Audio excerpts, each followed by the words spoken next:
اب اس تمہید کے بعد سمجھیے، سمجھ تو آپ گئے ہیں کہ بیعت کا کیا فائدہ ہوتا ہے۔ ایک صاحب تھے جو حضرت سے بیعت تھے، وہ کسی نواب صاحب کے ہاں، ایک صاحب تھے جو حضرت سے بیعت تھے، بڑے نواب تھے، اللہ پاک نے بہت وسعت عطا فرمائی تھی، تو ان کے ہاں نواب صاحب کے ہاں ایک ملازم تھا جو نسل در نسل ان کے ملازمت میں وہ چلا آ رہا تھا، اس کے والد بھی، اس کے دادا بھی ان کے خاندان کے ملازم تھے، اور اس خاندان پر اور اس ملازم پر بہت زیادہ اعتماد تھا۔ اس کی بنا پہ باقی جو ملازمین تھے وہ تھوڑا سا حسد کرتے تھے، تو اور کوشش کرتے تھے کہ یہ جو اس کی جو برتری ہے یہ ختم ہو۔ انہوں نے کچھ منتظر رہتے تھے، تلاش میں رہتے تھے کہ کوئی ایسا موقع بنے، اللہ کی شان کہ وہ نواب صاحب کے گھر میں چوری ہوئی، بس وہ انہیں موقع ملا، انہوں نے حالات کچھ ایسے بنائے کہ نواب صاحب کا شک اسی ملازم پر گیا،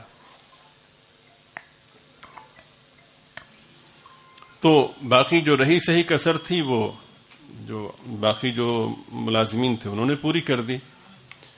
اب نواب صاحب نے سب کے سامنے اس کو بلایا، ڈانٹا اور کہا کہ تم نے چوری کی ہے، تو اس نے کہا جی میں نے چوری نہیں کی۔ اچھا چوری بھی کرتے ہو، پھر سینہ زوری بھی کرتے ہو، وغیرہ وغیرہ جو بھی ہوتا ہے۔ نواب صاحب نے نہ صرف یہ کہ گالی گلوچ کی بلکہ اس کو مارا۔ یہاں پہ یہ عرض کر دینا ضروری سمجھتا ہوں کہ کسی شخص کو ہم 10-20 ہزار روپے اگر تنخواہ دیتے ہیں تو ہم سمجھتے ہیں کہ ہم نے اسے خرید لیا ہے، اگر خرید بھی لیا ہو تو بھی گالی دینے، تو بھی اسے مارنے پیٹنے کی اجازت نہیں ہے، تو ہم اپنا حق سمجھتے ہیں یومیہ بنیادوں پر، بلکہ دن میں بارہا اس کی بے عزتی کرنا ہم اپنا حق سمجھتے ہیں۔ اور اگر کوئی ہمیں کہے یا کسی سے ہم سن لیں کہ ان کا خیال کرنا چاہیے، تو ہمارا ایک ہی جواب ہوتا ہے کہ آپ نہیں جانتے، یہ اسی طرح قابو آتے ہیں۔ ہمارے حافظ صاحب کہنے لگے کہ یہ جو مزدور ہیں، یہ جو معمار ہیں، یہ طبقہ اس طرح قابو نہیں آتا جب تک سختی نہ کی جائے۔ تو میں نے کہا کہ آپ سختی نہ کریں، کہنے لگے کام نہیں چلے گا، میں نے کہا کام چھوڑ دیں۔ کیا مطلب؟ میں نے کہا آخرت کی رسوائی سے کہیں بہتر ہے کہ یہاں کام چھوڑ دیں۔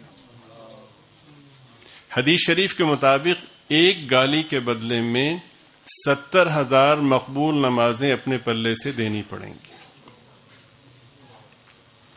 اگر کسی کو ایک تھپڑ مارا تو قیامت میں 70,000 نمازیں ایک تھپڑ کے بدلے میں دینی پڑیں گی، اور صرف نمازیں نہیں، مقبول نمازیں۔ تو نواب صاحب نے اپنے اس ملازم کو مارا۔ اب اس کو مار پیٹ کی تو شاید اتنی تکلیف نہ ہو، اس کا خیال یہ تھا میرے بڑے ہیں، ٹھیک ہے کوئی بات نہیں، لیکن اس کو جو سب سے زیادہ تکلیف تھی وہ یہ تھی کہ جو میرا اعتماد تھا نسل در نسل وہ ختم ہو گیا، اس کی بہت تکلیف تھی۔ پھر ثانوی حیثیت میں بے عزتی بھی ہوتی ہے، باقی ملازم بھی ہیں، گھر کے افراد بھی ہیں۔ اب اس کی سمجھ میں اور تو کچھ نہ آیا، اس کو اتنا پتا تھا کہ یہ حضرت سے بیعت ہے، تو حضرت کی خدمت میں گیا، سلام عرض کیا اور ساری صورتحال بتائی، اور آخر میں ایک جملہ کہا کہ حضرت اللہ اکبر، حضرت آپ یقین کر لیجئے کہ میں نے چوری نہیں کی۔ حضرت نے فرمایا ٹھیک ہے بیٹے جائیں آپ۔ حضرت نے ایک اور خادم کے ذریعے سے ان نواب صاحب کو بلایا۔ یہاں پہ ایک بات اور بھی عرض کرنا ضروری سمجھتا ہوں کہ ہم لوگ خدا نخواستہ کوئی چیز چوری ہو جائے یا کوئی اور نقصان ہو جائے تو فوراً عاملوں کی طرف رجوع کرتے ہیں، جی آپ بتائیے، تو پھر عاملین بتاتے ہیں اس میں، اور عاملین بہت اچھے بھی ہیں، بہت تقوی والے بھی ہیں، لیکن ایک بات پوری ذمہ داری سے کہتا ہوں، پوری ذمہ داری سے، کہ عامل کتنا ہی متقی کیوں نہ ہو، اپنے حساب کتاب کے بنا پر جس چوری کو تعین کر رہا ہے وہ 100% جھوٹ ہے، پوری ذمہ داری کے ساتھ۔ کسی کے جرم کا تعین کرنا، کسی کی چوری کا تعین کرنا، کسی کا نقصان کا تعین کرنا اپنے وظیفے کے ذریعے سے، یہ 100% جھوٹ ہے، اور اللہ تعالیٰ کے ہاں اس کا جواب دینا ہوگا۔ آج تک کوئی ایسا وظیفہ وجود میں نہیں آیا کہ جس کے ذریعے سے چور کو پکڑا جا سکے. اگر ایسا ہوتا تو پولیس کا اتنا لمبا چوڑا بجٹ ہے, اربوں روپے کے بجٹ ہے نا, تو کروڑ کروڑ روپے پہ ایک ایک عامل ہر اس میں رکھ لیتے, بچت بھی ہوتی ہے. اللہ اللہ خیر صلی اللہ. آپ سمجھ رہے ہیں؟ تو حضرت نے نواب, آپ سہولت سے بیٹھ جائیے, مجھے راحت ہوگی. حضرت نے نواب صاحب کو بلوایا. نواب صاحب آئے, انہوں نے اطلاع بھجوائی کہ جی میں حاضر ہوا ہوں. تو حضرت دروازے پر تشریف لائے اور کھڑے کھڑے نواب صاحب سے بات کی اور پوچھا کہ آپ نے اپنے فلاں ملازم کو مارا ہے؟ کہ جی حضرت. پوچھا کیوں مارا ہے؟ یہ آپ کو بیعت کا فائدہ بتا رہا ہوں. پوچھا کیوں مارا ہے؟ ورنہ ہمارے پاس تسبیح بھی ہوتی, پیشانی پہ محراب بھی ہوتا ہے, لیکن ہمارا ہر دن ظلم کی گواہی ہوتا ہے. اور بعض اوقات تو اتنی کثرت ہوتی ہے کہ چہرہ گواہی دے رہا ہوتا ہے, دیکھتے ہی پتہ چل جاتا ہے, ہر آدمی کو پتہ چل رہا ہوتا ہے, اس لیے کہ نیکی کا نور ہوتا ہے جو چہرے پہ اللہ پاک مرتب فرماتے ہیں. اسی طرح اگر آدمی توبہ نہ کرے اور گناہوں کا تسلسل رہے تو اس کی نحوست بھی مرتب ہونا شروع ہو جاتی. تو حضرت نے پوچھا کیوں مارا؟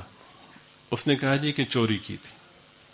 حضرت نے صرف ایک جملہ فرمایا کہ آپ کے پاس اس کی کوئی شرعی دلیل ہے؟ اس نے کہا جی نہیں. فرمایا اگر شرعی دلیل نہیں ہے تو آخرت میں ثابت کر سکو گے؟ یہ فرمایا اور دروازہ بند کر لیا. بس وہ لفظ آخرت جو حضرت نے فرمایا وہ ایسے گزرا کہ آر پار ہو گیا.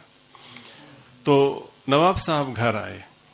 آنے کے بعد اب انہیں چین نہ آئے کہ مجھ سے کتنی بڑی غلطی ہو گئی.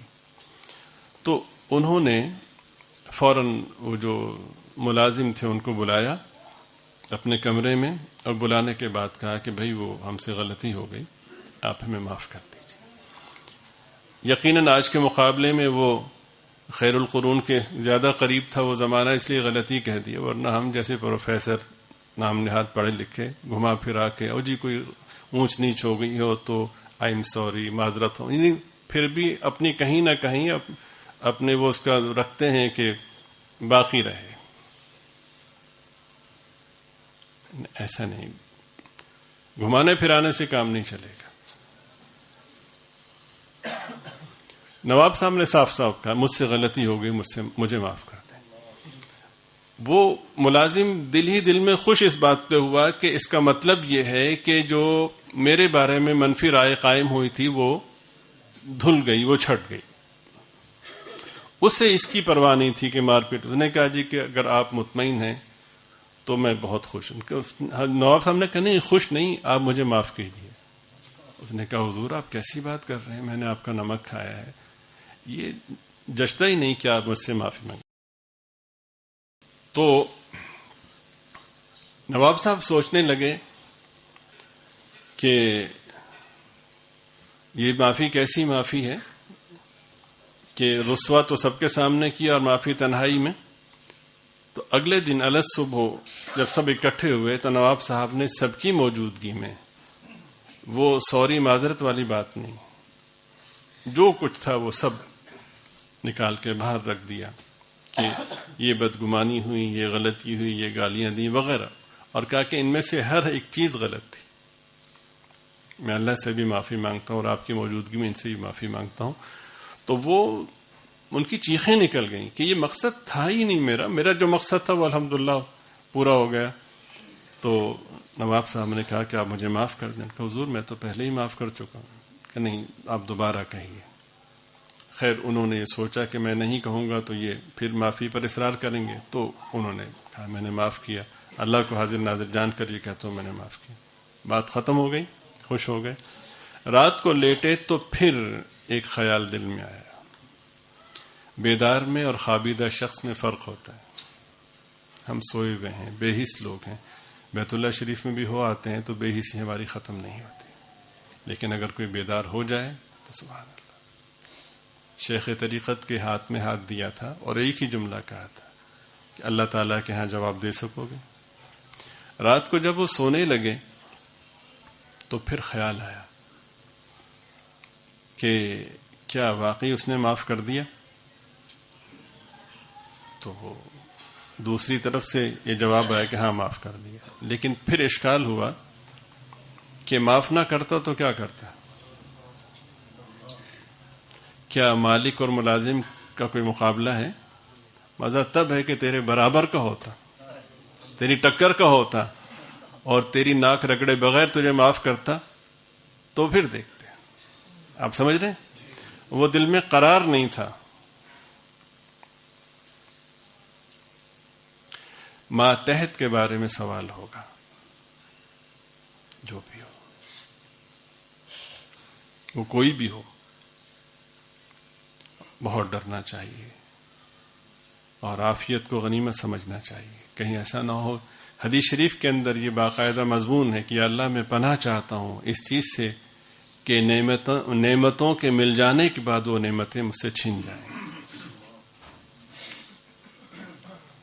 بہت ڈرنا چاہیے.